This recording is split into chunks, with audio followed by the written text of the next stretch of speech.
ایک دراز گوشت بھی ملا، ایک دراز گوشت بھی آقا علیہ السلام کو عثمان غنیمت میں سے ملا۔ نبی کریم صلی اللہ تعالیٰ علیہ وسلم نے اس دراز گوشت سے پوچھا، دراز گوشت جسے ہم اپنی زبان میں گدھا کہتے ہیں، آقا علیہ السلام نے اس دراز گوشت سے پوچھا مسمک، تیرا نام کیا ہے؟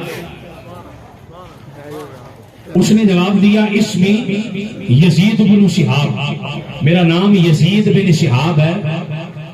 آقا علیہ السلام نے جب اس کا یہ نام سنا تو فرمایا نہیں، آج کے بعد اسم کا یافور یا یافور، آج کے بعد ہم نے تیرا نام یافور رکھ دیا۔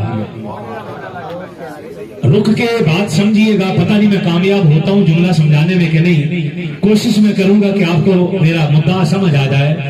دراز گوشت ہم اپنی زبان میں گدھے کو کہتے ہیں، توجہ فرمائیے گا، دراز گوشت ہم اپنی زبان میں گدھے کو کہتے ہیں۔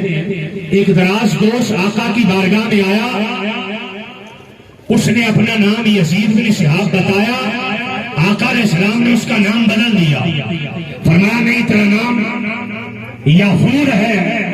اس کا مطلب یہ ہوا، جملہ سمجھیے گا، اس کا مطلب یہ ہوا کہ اگر کوئی دراز گوشت بھی حضور کی بارگاہ میں چلا جائے، آقا اس کو بھی کوئی نام دے دیا کرتے ہیں،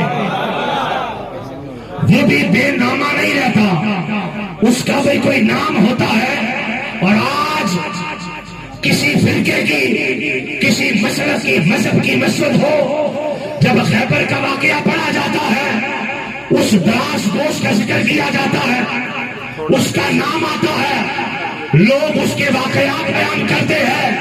اگر دراز گوشت بھی حضور سے تعلق جوڑے تو اس کا ذکر ممبروں پہ چلا جاتا ہے۔ اگر دراز گوشت بھی حضور سے تعلق جوڑ دے، اس کا ذکر ممبروں پہ چلا جاتا ہے۔